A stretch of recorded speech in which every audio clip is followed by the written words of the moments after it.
Okay. Hey, welcome everybody. This is Somesh from wherever, from South Africa, from England, from Portugal, and we're here with Harry Beals. I'm very excited to interview Harry Beals and hear his story. This is the Ecovillage and Communities podcast, the second one that we're doing, and this is really part of the Ecovillage and Communities Facebook group, which has now grown to over 25,000 people, which is absolutely fantastic, and a beautiful community that's running in that group. And so I'm really excited to hear about the different stories of some of the members, especially members that are out in Portugal that are we have the intention of growing eco communities that are bringing people together, living on the land, and creating eco villages and communities. So I'm going to hand over to Harry Beals. Hi, Harry. How are you doing? Hey, very good, thank you. Nice and warm here. So, Harry, tell us a bit about where you are in Portugal. So I'm near Viseu in central Portugal, and I'm on the Mondego River, which is a nice big river in Portugal coming from the mountains.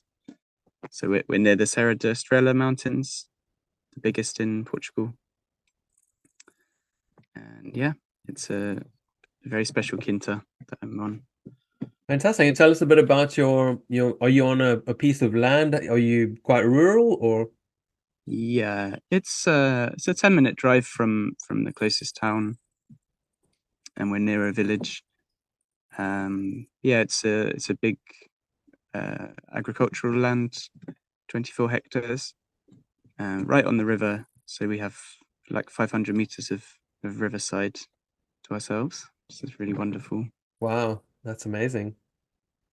Yeah, and it's really needed and a luxury to have this river in the summer, be able to swim and have the cool water. So this is why I chose it mostly for the river.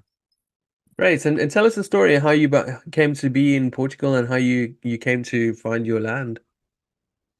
Well, so I've been in Portugal 6 years now, and basically at the beginning I was doing work away, volunteering at different projects, different communities, trying to explore what's out here.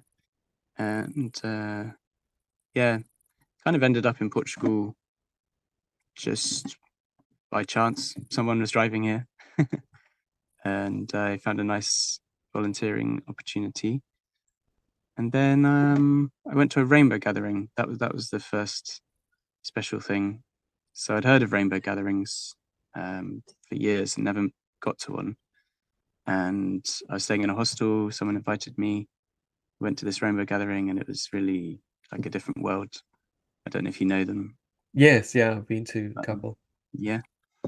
So yeah, it's just really special to be with lots of people who are enjoying being in nature and yeah, very like a slow lifestyle every day, just being spontaneous and wandering around, seeing who you meet, playing music, making food is just already a big mission to cook on fire and feed lots of people. And yeah, I think that opened my eyes to just how it can be living really simply in nature and having a nice group of people to do activities together with. And that was really something I was looking for in my search for eco communities. So I kind of found a transient version, like a 1 month at a time.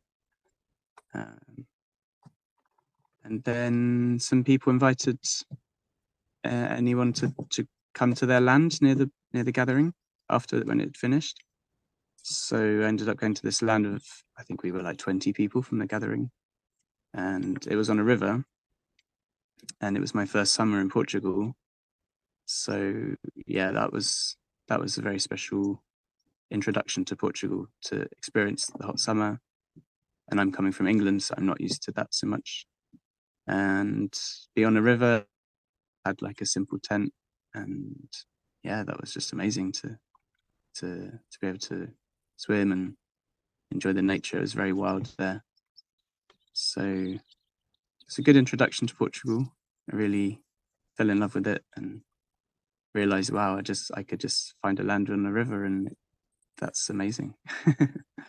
This was in 2018. Yeah, that's right. Yeah. So it was near Marval, the Rainbow Gathering. And Marval's a special place on the border of Spain. And yeah, that river also was coming directly from the Marval Mountains. So we were right near the source. And yeah, I was with a few people. We thought maybe we could buy it. In the end, the owner was selling it for a lot more than what they first said, so we couldn't afford it. And basically, since then, I've been looking for a land on a river, and choosing, like, should I find the land first because I haven't got all the money to buy a big land, and then hope to find people, or should I find the people first and gather the money together with everyone and look for a land? So I've been jumping between these two approaches, trying to find what can work. And yeah, I mean, both have their advantages and disadvantages. But yeah, what I've ended up doing now is finding the land, or the land kind of found me, where I am now. And there was this opportunity because I made friends with the owners. So I was living here with them for a while. And they decided to sell it. Yeah, they've given me the opportunity to put the small amount of money I had from my family as a kind of down payment, and they've given me a lot of time to find people. And they were able to do that because they know what it's like to try and find people, and they know it takes time because that's what they were trying to do. So that's really enabled me to now take time to attract people, and slowly a group's forming. Fantastic, because you know how important it is to find the right people. Exactly. And how's that going? So how do you sort of should I say, how do you sort of manage that process in terms of what are the choices that you have in terms of, having land? You've got a piece of land, then you want to share it in some way with other people, or somehow share the responsibility, or somehow allow people to invest. Yeah. And at the same time, you want to give them, some ownership. How does that whole thing work? So I formed a cooperative. That's kind of was the first big step. So that when we are ready to buy the land, which is meant to be tomorrow, it's been postponed by a week to do the deed, which is very exciting. Congratulations, that sounds awesome. Yeah, thank you. So yeah, so I set up the cooperative ready for this moment once a few people have joined and invested enough money to do the next step, so we can buy it as a cooperative. And that means that we're all members and we all have equal ownership, co-ownership of the property. So I from the beginning, 2 years ago when I started it, I've been saying that's going to be the model, and I think that helps attract people because they see that there's a route towards becoming a co-owner, and I think that's quite special. Like, that's quite rare to find. At least when I was trying to join somewhere, it was hard to find that, and it seemed like more often it's joining a family on their land, and you can kind of rent there, or maybe in some years' time they'll open up to like selling you a share of the land or something. And I just always felt like that wasn't enough of an not enough of a share of the decision making. It's a complicated, it's a minefield, isn't it? Yeah, because they'll Because always have final say, yeah, because they're the owners and you're not. And even though when people really say and feel they want to share the decision making, I think in the end they know that they can kind of outrank you, and I think that's always there in the background, just because that's the real thing. It's about how much you're tied into the land. Like, when you've put money in, of course you're going to have a different relationship to the land and to the project. Because also from the other way around, like if it's someone owning a land and there's people living there, the people living there can always just leave if something's going wrong. Whereas the owners have to make it work somehow. And but I think that's often the dynamic that's a kind of a clash. So yeah, it's working well now how we've set it up here. I think we've started with a good culture of sharing the decisions and co-creating it basically from the beginning. And yeah, of course, it needs people to put money in, and by putting money in, we all have a share of the responsibility and any financial risk. And so far, the people who've joined have put a similar amount as what I put in, and it's enough now to do the next step, like I said, to actually get the deed in our name. That's amazing. Congratulations, because it's I can't even stress how difficult it is to one find, because there's so many moving parts to this process, and any of those parts can be a stumbling block. You have to, first of all, you're under time pressure because you want to find the money within the time that you've got. Plus, you have to find the right type of people. So you don't want to be too enthusiastic and just invite anybody in and then you have to find people who have money too. How was that whole process for you? Yeah, it's been good. I mean, the time pressure's always been a bit of an anxiety in the background of my system, but I've managed to find ways to deal with that. And I think the more relaxed I am, the more I can attract people, and actually it's just flowed quite well. The people who have come have just been ready to join, and they have the money, and they've already been looking for a while. But on the other hand, there are people who are really great, who are really interested, and they've come a few times, and they need more time because of their situation. So they'd also like to have a whole year in Portugal to see the climate, because they haven't spent a whole year in Portugal before. They haven't seen all the seasons. So yeah, in that situation, in that example, it is a challenge, yeah, because I don't want to rush them into joining, and I don't want to rush myself into accepting someone who I don't know yet. I think it needs at least 3 months living to see each other, and even then I think 3 months is a bit short. Kind of 6 months to a year is ideal, and to go through a journey together, to go through some challenges together, to kind of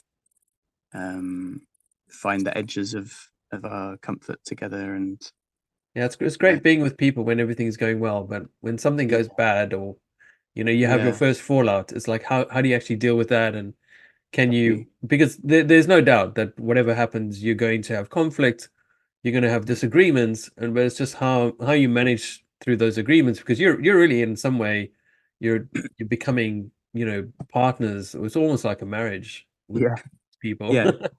Like meeting online on a dating app and deciding to get married after 3 months and buy a home together. It's as important as that, right? Because you're going to have to live with them.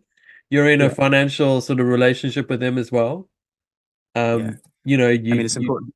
Yeah, important to have a way out as well, and that's where the analogy breaks down, because it is more easy to get out and sell your part to another family compared to a marriage. But yeah, it is, as a relationship, it's just as much, just as like committed, and maybe more so. Yeah, and how did you manage to find, like you said, you found your people through just flow? And I think that happens in Portugal a lot. If you're in the right flow and you attract the right type of people, you can find really amazing people. How's that gone for you? So I've been holding gatherings, and I think I've done 4 or 5 now, and those are a week long to give workshops to really like explain the structure I've made so far. So talking about the cooperative, and then to explore together what are our visions, for me to share mine, for the visitors to share theirs. And yeah, I do a few workshops about like what kind of houses would we like to build, and then looking at what is possible here on this land with the licensing, and doing a few different exercises to get to know each other. So like we look at our human design, if you know that, like do you know human design? Yeah, I have, yeah. Yeah. And also doing a bit of work together during that week. So I built a kind of simple natural build common house, and that's with straw and recycled pallets, and then clay plastered. So it's been a nice job to do with people. Yeah, there's the website. So yeah, during the workshops, we've also get a chance to do a bit of clay plastering together.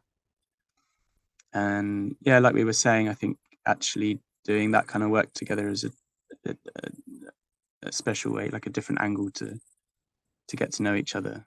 Because if you're sitting in a circle talking about visions is one thing, but then getting your hands dirty, doing the clay plastering, building something together, doing some gardening, that's a different energy. Absolutely. You find that obviously with all people, we're multidimensional, and we have different parts to us, and we have different aspects to us. And so, you'll sit down with somebody in a circle, and that'll be one aspect. But what is the aspect of that person when you're under stress, or you're working together, or you've got a task to do, or you've got a goal? Mm-hmm. Yeah. Yeah. Then later on, like, so people come to these gatherings, and then I encourage them, if they want to, they can stay a bit longer and do a bit more of the building, cooking together, more just living, trying it out, and some talks about it all, but less intense, not so many workshops. And in that time, we get to know each other more. And normally, then people go away back to where they were before, and if they want to come back, they usually, most people's story, of course, they have to kind of close down their current life a little bit. So it's usually works like that, and then people come back with the intention to stay for a few months at a time, and that's more like a trial period. So we do like a session to set some intentions about the trial period, like what things do we want to try out together? Are there any kind of tensions or issues we already see, or things we want to explore in our relationship? Things for them individually, like needs they have. So if someone, I don't know, like has a child, then there's a big need for how are they going to do schooling. So in that intention, when they come for the trial period, they find some childcare, like a kindergarten or something in their area to try out. Or if their need is that they need accommodation, then we see, is there a yurt they can buy? So that's how it's gone with the first people. And yeah, then we also make the intention to make a mini project together. So let's organize the next gathering together, and I'll give them a role in that and give them a bit of responsibility. So then we can see how it is to work together, where it's not just all on my shoulders, but they've taken something on as well. Like they'll organize the cooking for the gathering, or they'll lead a workshop, for example. So that's another great way to get to know each other, and yeah, test the conflicts, or just having different ways of doing things, which of course everyone does. Yeah. That's amazing. And so how many people you've got, how big is your land? So it's 24 hectares. There was the map you just showed on the website with the red line around it. That's showing the whole property. So it's like the area near the river is where we're living currently. And the first person to join is Julia, a woman from Germany with her 3-year-old, Kali. And they built a yurt down by the river with a wooden platform. So they've been here since October last year. Yeah, that's the common house there. It's a beautiful piece of land. Congratulations. It's really stunning. Yeah, it's very nice. You see this big ruin in that picture? This one over here? Yeah, so that's the main ruin, which was probably the main farmhouse when it was an active farm. And it's a very big ruin. It's going to be nice if we can renovate it. Although, of course, that's a big cost.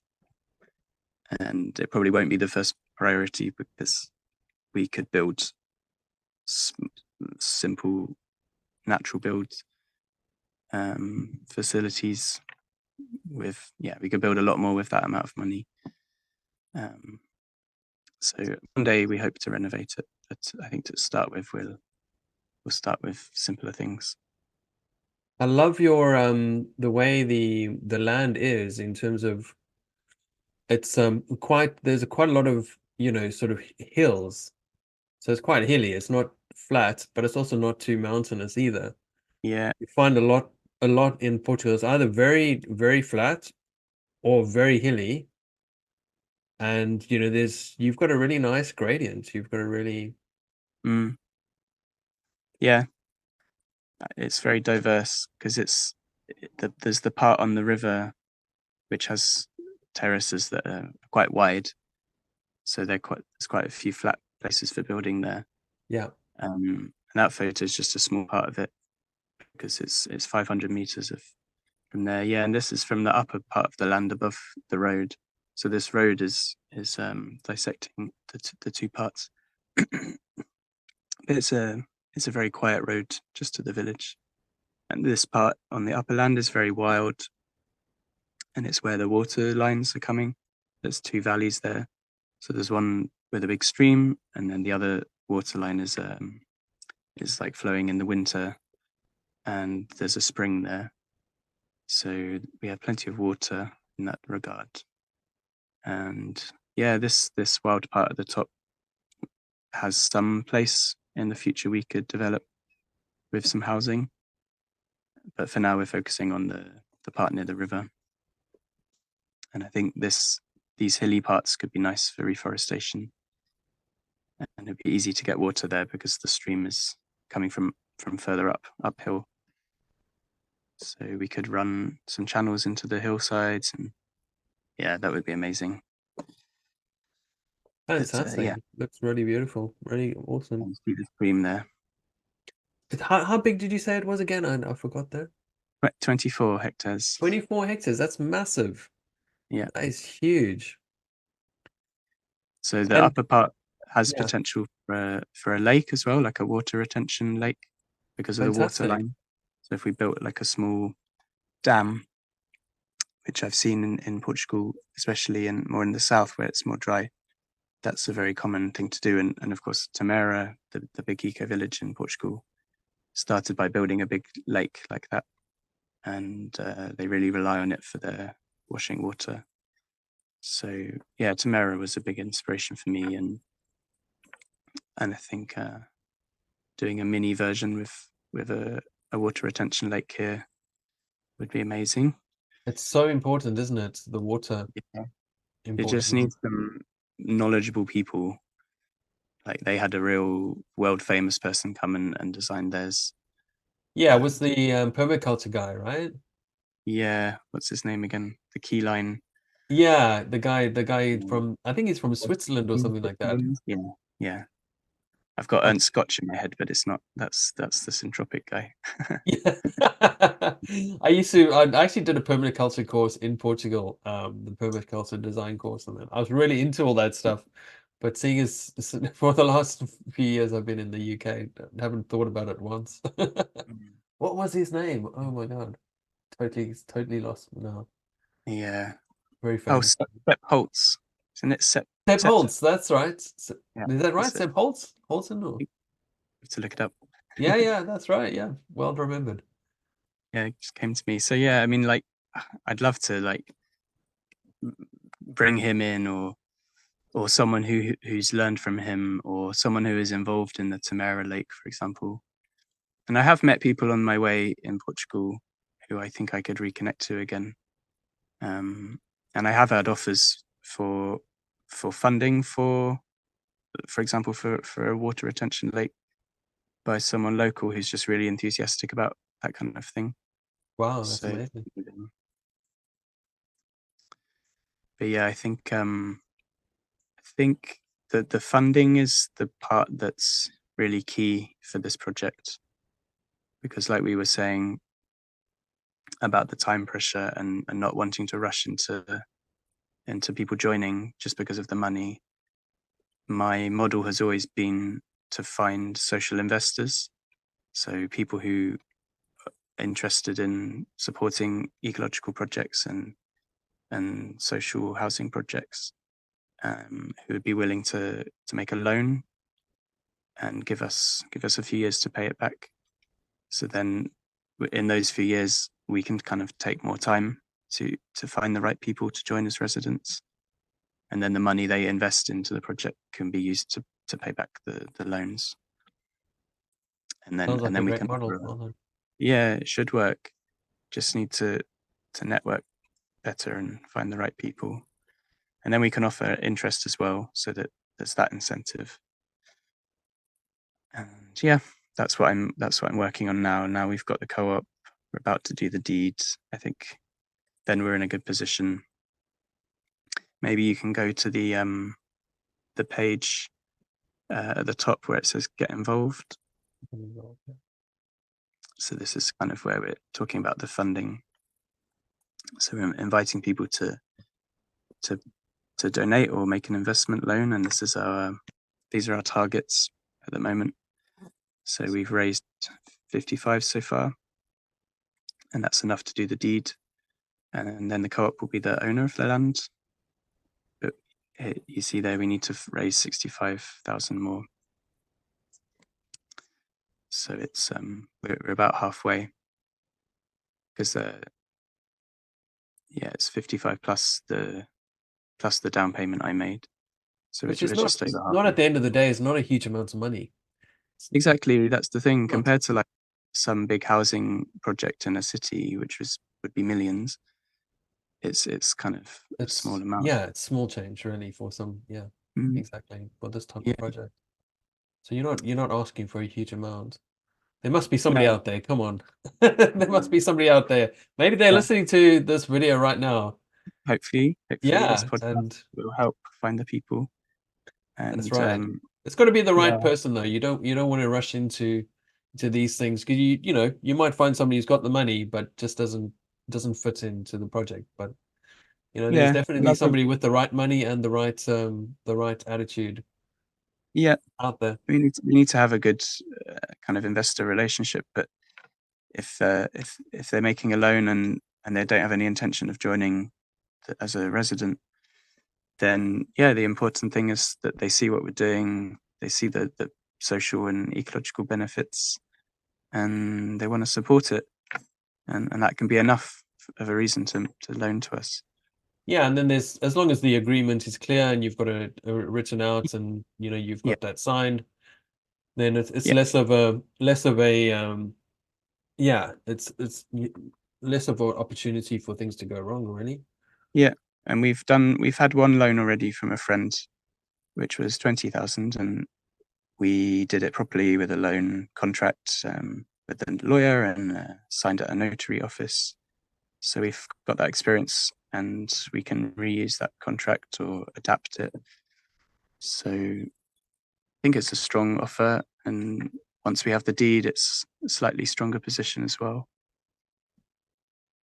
And so how did you this is very well done. How did you learn to Where's your experience coming from?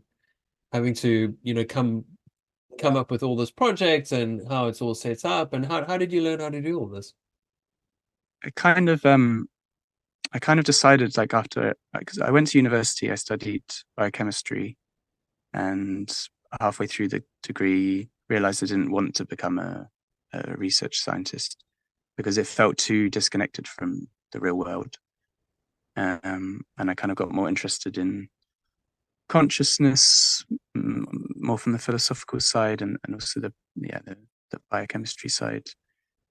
And then I kind of discovered spirituality a little bit through the consciousness explorations. And yeah, I saw I wanted to do something more in society and more helping with all the global issues I could see. So I decided to find a cheap way to live so that I could volunteer and find housing projects, like social housing projects. And I discovered co-housing as a model and a movement. And there was a co-housing project in my hometown. So I started volunteering for that as the secretary. And we were recruiting people to build a team. And through that, I learned a lot about sociocracy.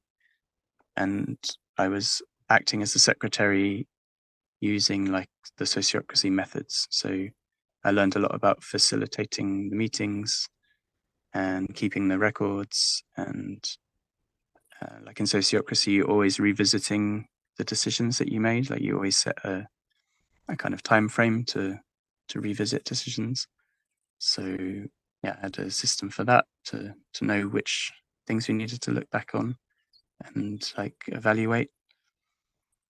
And yeah, then I decided to move to Bristol. My hometown's Brighton, and I moved to Bristol to live in a van because there's a lot of van living there at the time. And I kind of converted a little van that was already started, made it my own. So that was my way to live really cheap and have more time to volunteer. So I found a few different social housing projects there. Like one was about self-build housing, because there's this really amazing self-build community in Bristol. There's, I think, 40 houses on the edge of the city. And it was an amazing story of like the community getting together to buy this commercial property, which was otherwise going to be developed really in a really boring way, in a profit-driven way. And they wanted to keep it more in the community. So they all got together, sold their houses, bought this big plot of it's kind of a warehouse, and yeah, made plots for self-build housing. So that really inspired me. And I learned a bit about building and like designing houses through them, because that's what they do. And they were designing tiny houses.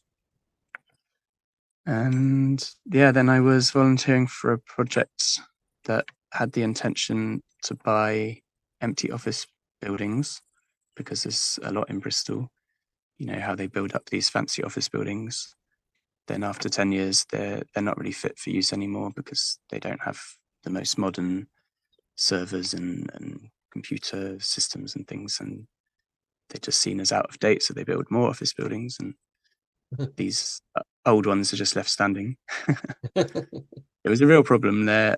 And I met a guy in his 70s at the time who really was really passionate about it. You know, he'd really seen how social housing and government housing had decreased, and the local councils just didn't keep to their responsibility of providing housing anymore in the UK. So he saw like, let's do it ourselves. Let's raise money from people, social investors, buy these empty office buildings, convert them into housing and rent them out to people on the housing register. So that was ambitious, and yeah, his passion was kind of contagious. And I joined and we made a co-op, and we raised £300,000, mostly from Quakers. Wow. And I was amazed. Like, I didn't think it would work, but he's so well connected to the Quakers. He quite quickly got the money together. So again, I was acting as secretary for the co-op. And yeah, I left before the building was finished, but we did buy a building, raise some more money from Triodos Bank, this kind of ethical bank, and converted it into 6 apartments. So they're now finished and being rented out for some years at affordable rates. So it's really inspiring to see that just normal people can get together and do that with their own funds. And it seemed like as a business plan, a good solid plan, because the rent, it's an easy calculation to see that the rent will pay back the investors. So yeah, I've kind of taken that model and extended it into something more land-based. And this website I've made is my way of trying to present that model. And this is the blog I've been documenting the journey so far, the different gatherings we've had and the different buildings we've made. And yeah, the co-op, making the cooperative, that was quite a That's step. amazing. You've had some incredible experience, because I think it's difficult to get that experience, and you've come from that sort of cooperative, sort of community-based, but also, funding. So you seems like you've picked up along the way a lot of the skills that are going to be needed to make this type of project a success. So well done. Yeah. It's been lots of little tools to pick up, and I was kind of waiting until I felt like I'd got enough together. And it's such a broad spectrum of skills really that you need. Because also, like, just the natural building is a whole avenue to explore. And I got some experience from volunteering, doing work away in Portugal and Spain. So it was enough to build this common house here, but it was my first build. And yeah, already that's Is felt that quite that ambitious. one? Is that the common house there, or is that the ruin? No, that's the ruin. Yeah. It's yeah, this This one spring here? update, this one, yeah. So Oh, that was the amazing. early stages. But you can see the structure there and the roof. And now it's a finished building. So the walls are recycled pallets stuffed with straw. So it's quite nicely insulated, and it's a very cheap way of building, and pretty quick and easy to learn as well. So I've had lots of volunteers coming, and also hosting like work days with the local people in the area. And people can quickly pick up those skills, like stuffing the straw in and doing the clay plastering. I think there's some pictures of mixing the clay plaster with our feet. Yeah, there's some people doing the stuffing. That's some plastering. So yeah, it's been good. And it's just an amazing feeling that to have freedom and the creative license to take the skills I've learned and create something new with them. And it's kind of like a playground really. But of course, to find the way to tread the line of the legal requirements is a skill. Yeah, and how have you found that? Or how have you found that with the local authority? Because I guess Yeah, I mean, I've heard a lot of different stories, and it really depends on which local authority you find. yeah, exactly.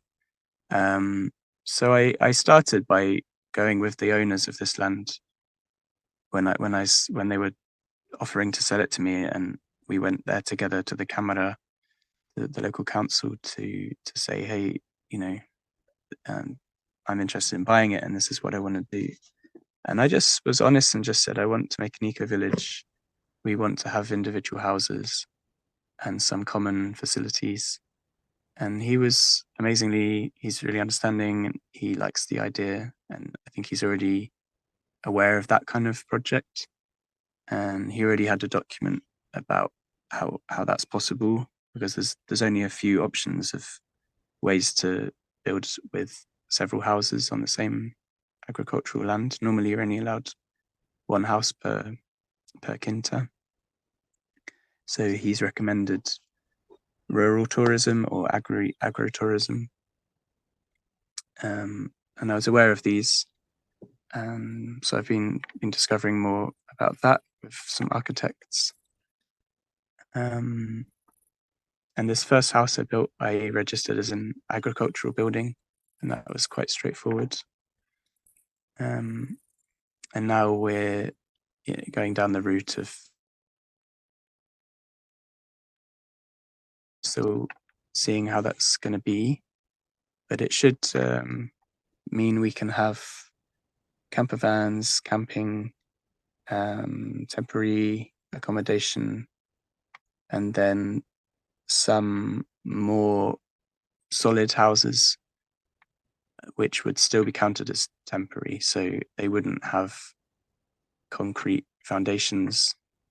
They're the kind of like these natural build designs which don't use concrete anyway. So the foundations will be stone, like what I built, and like that yurt platform in the pictures. So Tell you what, there's nothing like living in a place, a yurt or something that you've built yourself. It is just exactly, absolutely the best feeling ever. exactly, and to build it, to be able to build it in a quirky way. So like make a round house instead of a square house. Add your own touches. So the idea is that we would have quite simple, small homes, and then the council see it as it's not a proper home. It's not like a big 3-bedroom house. It's just like a 1-bedroom little roundhouse. How have you divided up the land? Are you dividing it up between the different investors, or do you just have one shared common land and then you have your own area? How do you do that? It's still a work in progress, and it also depends a bit on what the licensing says. But we have our own ideas of if we could divide it any way we like, how we would do that. And we're basically making plots, and they will be 2,000 square meters. We've got a design of 7. That's a big area. 2,000 square meters is huge. Yeah, it's pretty big. So people could also have a smaller one if they want. But my favorite design at the moment is 7 plots of 2,000 square meters. So then there's enough space that you can have your house. The house is kind of far apart enough to have some privacy and have plenty of space for gardens around the house. And then in terms of the ownership, we will keep the ownership with the cooperative. So it's always a collective property. And we will give each resident, including myself, a contract of a right of use. You, as that resident, can have use of this plot drawn on the map and defined in this way. And this is what you can do on it. These are the restrictions. These are the things you can do kind of with your own authority, like autonomously. And these are things you need to get permission from the group. So we're working on that contract now of how to do all the wording and which things fit in which box. So I want to make it balanced enough that people have autonomy, but also that there's a bit of restriction, so people are kind of limited to natural building techniques. They can't do anything crazy. But they can if they get permission, but they can't do anything crazy on their own. They need to kind of propose it to the group. That's a good plan.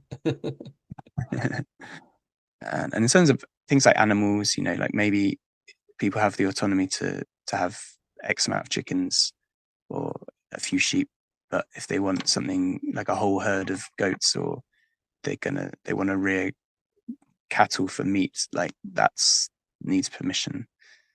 And I think we don't have a hard line about meat production. I'm saying so far, like, it depends on who's joining. So the people who join earlier have more chance to kind of shape the principles. And I've set some principles that I feel strongly about. Like, I've set quite a clear boundary about drugs and alcohol, that we don't have them on the land at all, unless we all agree otherwise. Like, especially in the common spaces. And then people have some freedom if they want alcohol or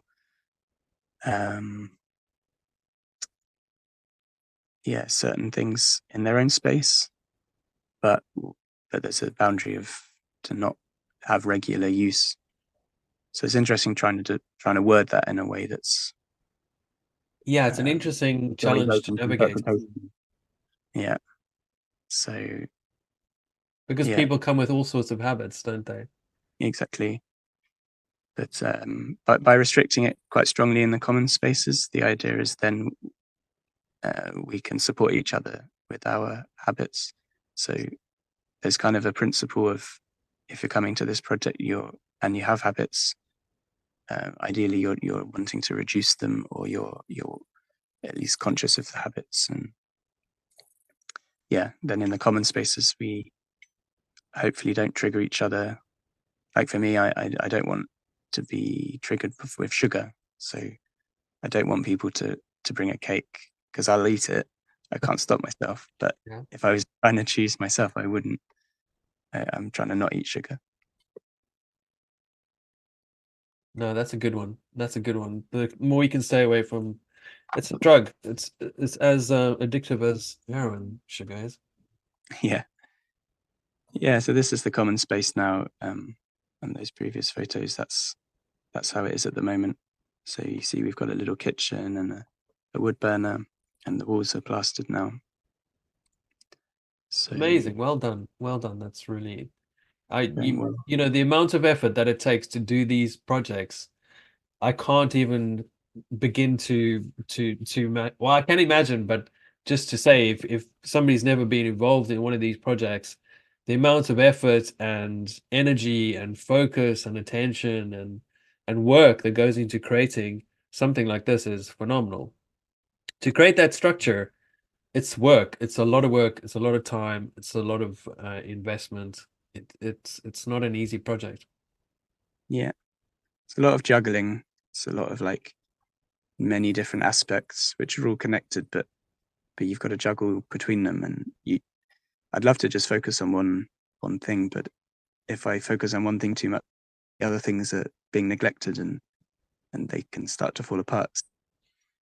It's interesting. And the thing is, you've got time.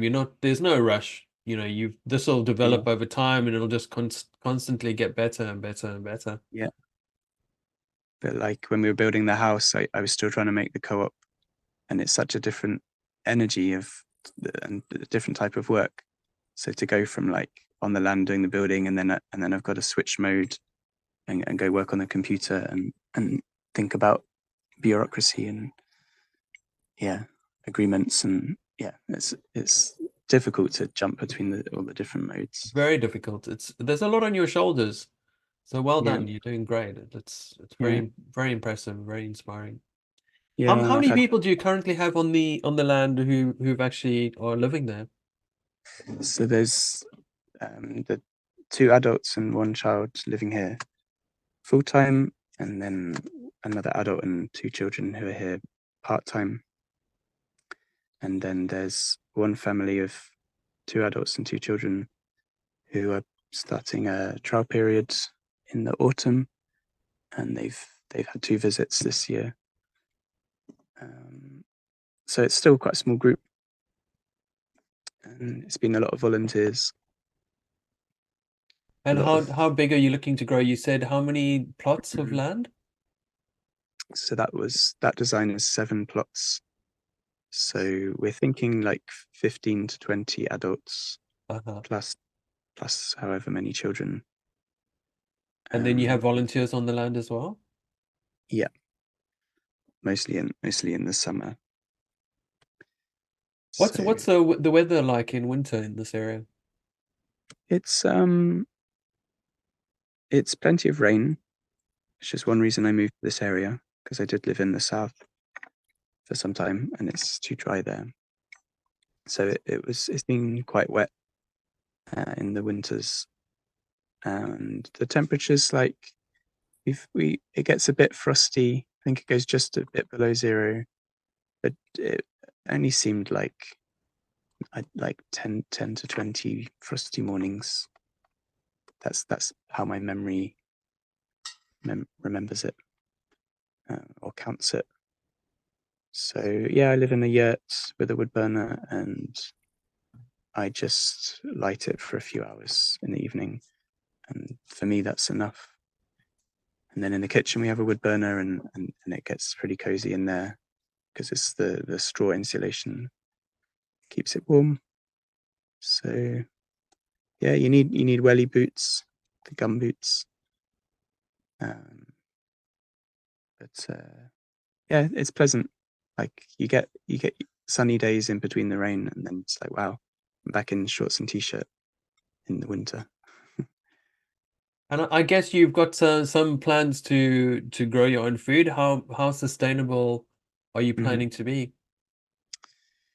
Yeah, ideally as much as we can, but we have to be realistic and prioritize. Um, so we have a small garden at the moment. That's mostly Julia doing that, and yeah, growing some veggies.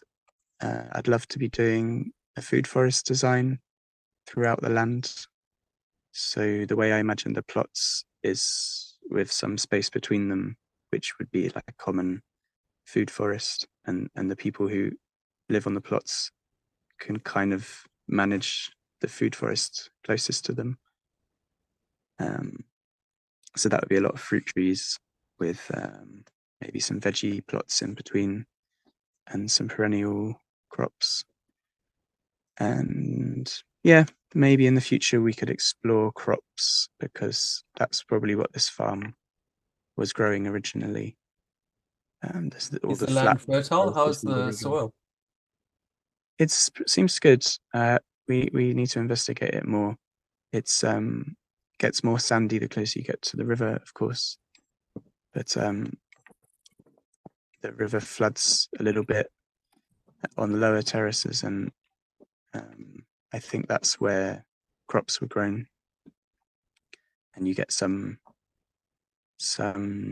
nutrition from the flooding. But yeah, I think the big fire in this region in 2017 affects the soil, because when trees burn, then the soil's exposed and the rains come, and then there's Washes erosion. away the topsoil, doesn't it? Yeah. So I think there is that issue in this region, and because it's quite stony, because we're still in the mountain area and there's not much clay, so it's more on the sandy side than the clay. So yeah, that's a whole question to explore, like how to do agriculture here. Are you And do you have like solar panels? Are you got solar panels or yeah, generators? yeah, we have a simple solar PV system, electric system, and that's just for the common house for now. Um, so yeah, the facilities are still quite basic, and the intention is to have shared power and water for the plots. So maybe a few plots would share one solar system, or maybe even share like a washroom. If so, each household doesn't need its own bathroom, maybe a few families are happy to share like a washroom together. that's one proposal one suggestion I'm making. Do you what are your plans for like the community? Is the community mainly focused on just people living together in harmony in a community eco-village? Do you have some plans to maybe start some type of cooperative type of business that people could Yeah. join in or earn some income from Yeah, their yeah. I think it's more on the side of doing business together, like having projects together that can bring some income and can work on our social and ecological aims.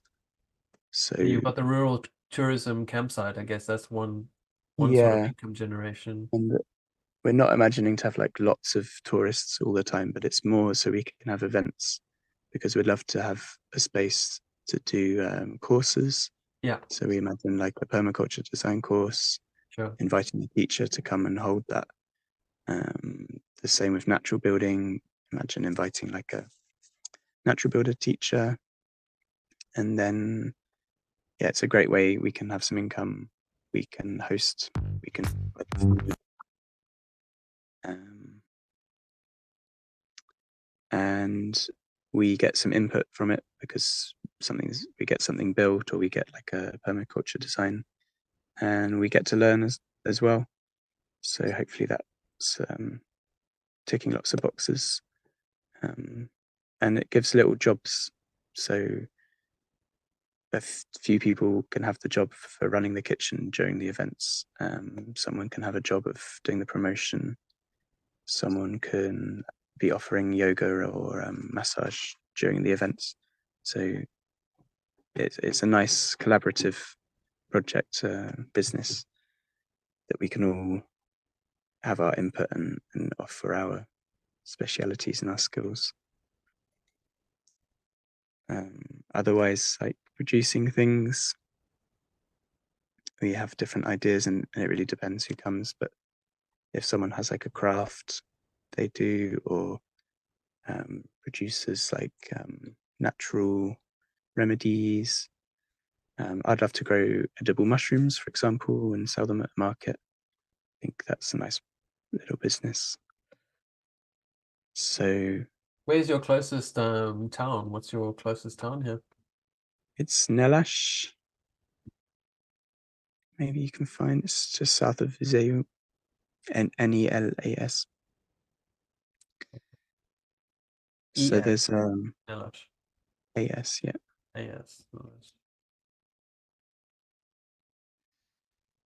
Is it quite a big town? Is it what's the size? Um, I don't actually have the population in mind. Be interesting to know that. But it has 3 supermarkets. It has a library. It has It a must be camera. huge then. It's got 3 supermarkets. It's a small town. It's small enough that it feels cozy, and it's not a big city, but big enough that it's more than a village. Yeah, And sure. it has several restaurants and cafes. So it's a nice size. And then closest to us is a small village, which is famous for the thermal baths. Okay, really? Fantastic. Yeah, so it's very nice. And they have a whole like health spa. And yeah, that's in walking distance, and it has a few restaurants and cafes, but no shops. And yeah, so in the area there are some community markets a bit south of us, and it's quite a vibrant local community. It's mostly of foreigners and doing their best to connect to the Portuguese. But these markets are monthly, and it's really like an artisanal market. People selling their produce, offering things, services. There's usually people doing massage and haircuts, and it's like a mini little festival gathering. So they're really special events, and it's quite the hub for the local community. And what's your sort of combination of people in the area? Is it mostly locals, or are there a lot of expats, or do you have a Yeah, it's a lot of expat immigrants from Northern Europe who have their own kinters and doing their own projects, but get together as a wider community, through these markets, through different events. There's quite a lot of homeschooling education projects in the area. And there's one small project near us who runs a festival once a year. And it's like this family festival with music. not the Bean Festival? That's not there, is it? No, I've heard of that. No, it's called Or Boom. Unifan. Boom is a Yeah, that's quite a little big bit one. further out, isn't it? This is just a few hundred people, and it's like half of the people are people who have helped make it happen, like in the That's community, and then nice. That's the other lovely. half are kind of paying to be there. So it's really nice. That's a really important hub for me as well, to get together with the local people. Mm. Yeah, and it's hard to connect to the foreigners and the Portuguese, but yeah, we do our best. But it's mostly alternative Portuguese people, so to Yeah, connect and to also the them more. locals. Not a lot of the locals speak English, so it's Yeah, mostly, yeah. can How's do. your Portuguese coming along? Okay, falo un poco. Yeah, I've slowly picked it up from being here for 6 years in Portugal. Um, and I have a Portuguese girlfriend now, so we That practice a bit. helps. Yep. Don't let her speak English to you. Yeah. Then we won't speak that much. So yeah, I mean, it's an intention for this project as well. How can we include more Portuguese? And one project we'd like to do is a homeschooling, forest schooling project. And for that, we imagine doing like summer camps. So I think that would be a good way to connect to maybe Portuguese kids who go to normal schools in the summer holidays, because they have long summer holidays here. They could come and enjoy the river, and we could offer activities, and that would be nice. Sounds fantastic. Are you sort of taking your inspiration for your ideas and stuff like that?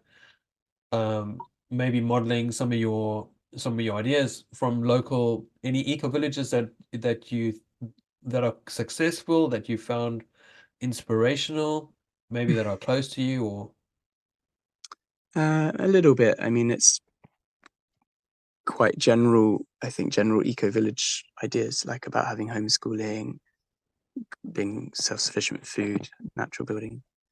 I think more specifically, yeah, Tamera is quite an influence because they have like a nice culture about. I mean, they call themselves a peace research center, and so they're they have quite this. successful, aren't they? They're very successful with what they've achieved. Yeah, I mean, there's ups and downs. I think they really struggled with the COVID period because they really relied on guests and students because they offer a lot of education courses.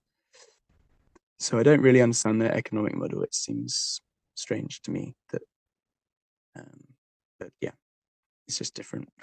Yeah, But yeah, sure. I mean, it's a whole bigger scale. They have like 100, I think it's 150 adults plus 20 something children. So it's big, but they have an amazing education project for the children there. Like they really have a whole school, different age groups. All the kids like get driven to the school part of the community in these little electric buggies, like kind of golf cart style. So it's really nice to see. I spent a month there cooking, and yeah, it's a special place. But what I like, I think, is the activist side of it, so that they're kind of combining social ecological activism with spirituality and also the politics. So it's really bringing those different spaces together. And yeah, they do a lot of peace work. I think now they're starting to work on like the lithium mining issues in Portugal. And that's quite a key thing here in this area where I am, because there's a lot of lithium mining proposed. Really? So yeah, I'm curious to see if we can have a role in that here, like, and that again is important to bring the foreigners and the Portuguese together, because the lithium mining will benefit the Portuguese more probably, and the government, but more it's how does that work for the commercialization of it? Like, who's really profiting, and is it even Portugal that's going to profit? It might be some foreign companies. And then how does it affect the water and the nature and the ecosystems? And in the long term, does that actually harm the Portuguese people and the local people? So yeah, there's a whole dialogue there, and I have some experience of fracking in the UK.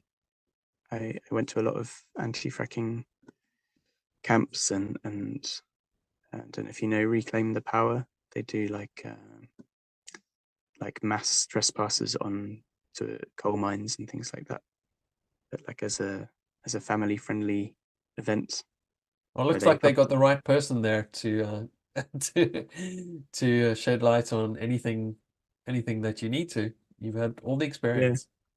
yeah it's these things are more common in England, and there's not such a movement here, so it'd be interesting to see how we can bring the experience from the UK and fracking to support the kind of care needed around lithium. Yeah, so that's the first time I've heard about the lithium. I guess, Mm, one stage you have to find a balance between, using the resources of the land, but at the same time, these big multinational companies come in and then they rape the land. They don't have any, regard for, the integrity of the land and all the pollution, and mm, because they've got nothing invested in it, so it's just a yeah money-making venture, yeah and they don't really care about what sort of damage they're going to create. So yeah it's important that there's, people like you who are interested in protecting the land, and now that you're living there and you see your future there, it's yeah important that because you have that investment. So, mm, if you just sit around and just allow these things to happen without, bringing some awareness to them, people will take all sorts of advantage. But if they know that, there are people there that care about the land, that know what the threats are, that, that they're willing to stand up and actually take action, then they're much less willing to, I guess, yeah to just do what they want.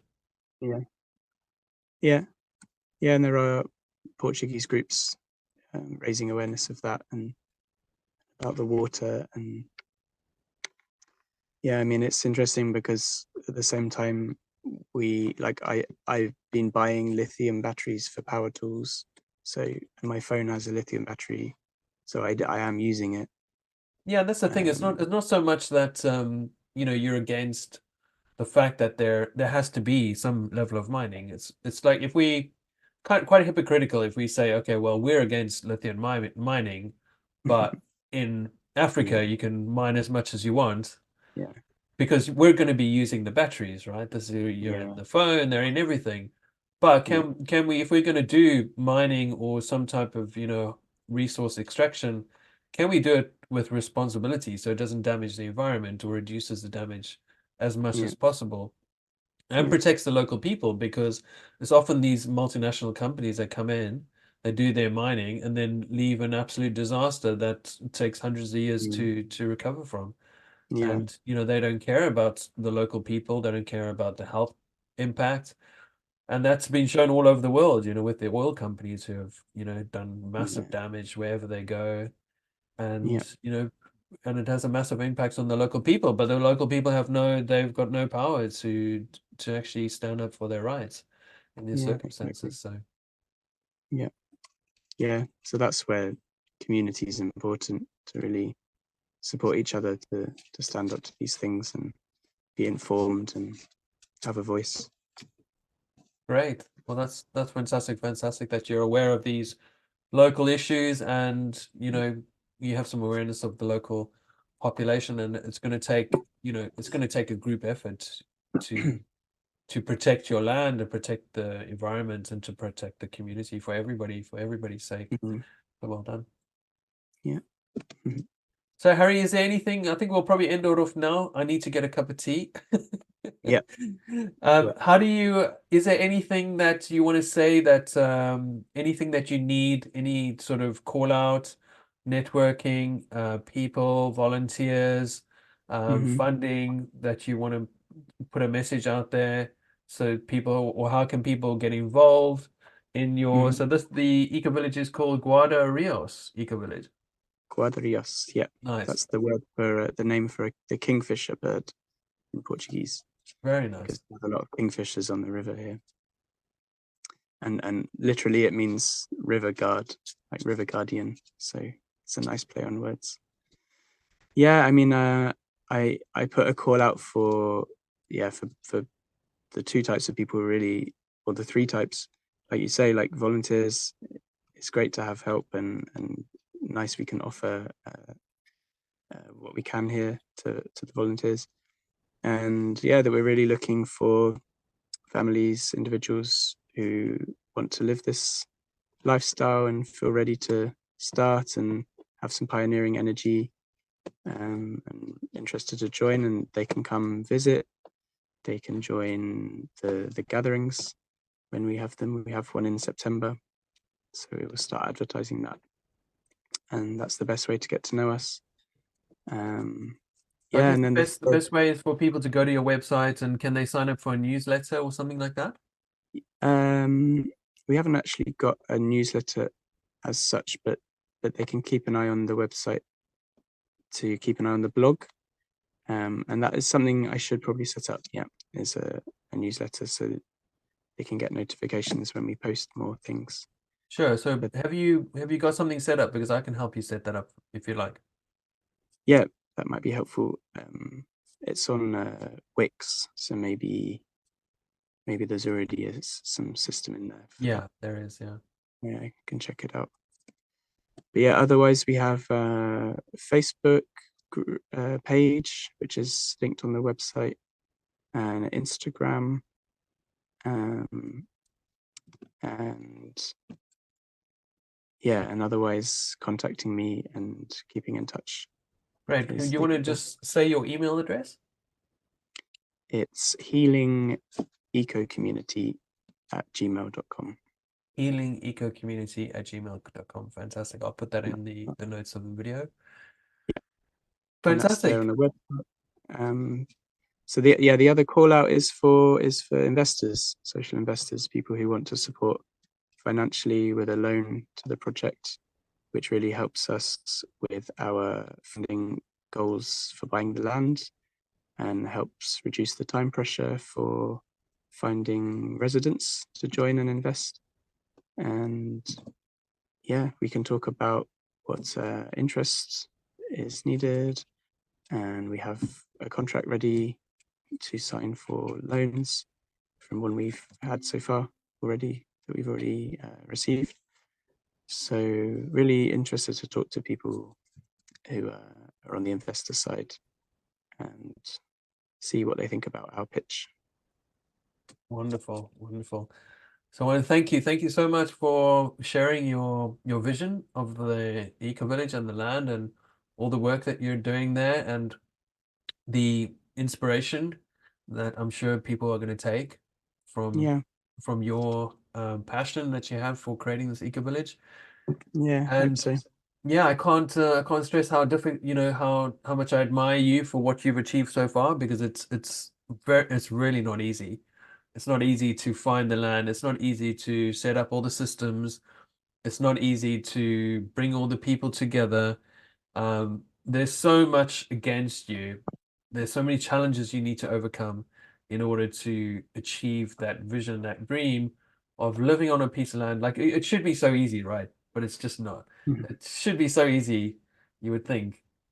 Find a piece of Yeah, land, find some beautiful people to share it with, and live on the land in harmony with nature and in peace. And it should be quite easy, but in Yeah. reality, it's not. In reality, Yeah. you have everything against you. You've got, people's different ideas, people's different Yeah. visions, Yeah. society, the political system, the economic system, everything is set up for these things not to work. So the fact that Yeah. you've got to the stage that you're at is admirable. Well done. Thank you. Yeah. Very Um, inspiring system, a very inspiring vision that you've got, and hats off to you for bringing it all together. And yeah. Well, thank wish you. you It's been great wish you to the talk best about of it. luck. Yeah, Great. it's So been a nice chat. sorry. It's been a nice chat. Yeah, it has been. I hope people find it valuable. And let's do a call out for anybody out there who has some spare money sitting in a bank, making some banker rich. Why don't we help Harry and help him out with some investment? And I'm sure whoever invests in the land will both be spiritually and economically rewarded over time. And just with the the the thought that you're going to be contributing to this amazing community and this amazing project that Harry's put together, which is very unusual. It's unusual to find these projects that are so well designed and so well put together and so well thought out with somebody who has experience and who's able to bring all that experience together in a harmonious sort of intention with the vision. I really hats off to you. And I'm sure if is there any investor out there that this would be a fantastic project to invest in. We spent half an hour with Harry, and he's shown us, not only that he's a very capable individual, but that the vision is strong, and he's achieved so much already. And we look forward to being just checking in and seeing how the project progresses over time.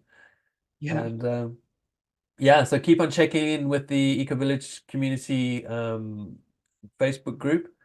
Keep on letting us know how it's going and how you progress. And Mm. we look forward to seeing your new event that's coming up in September. So if Yeah. anybody wants to take part in that event, you can either go to the website or contact Harry by email, and I'll put all those details in the description. So thank you very much, Harry. That's a wonderful chat that we've had, and very Yeah. Thank inspiring you too. story. Yeah, it's been great to talk to you.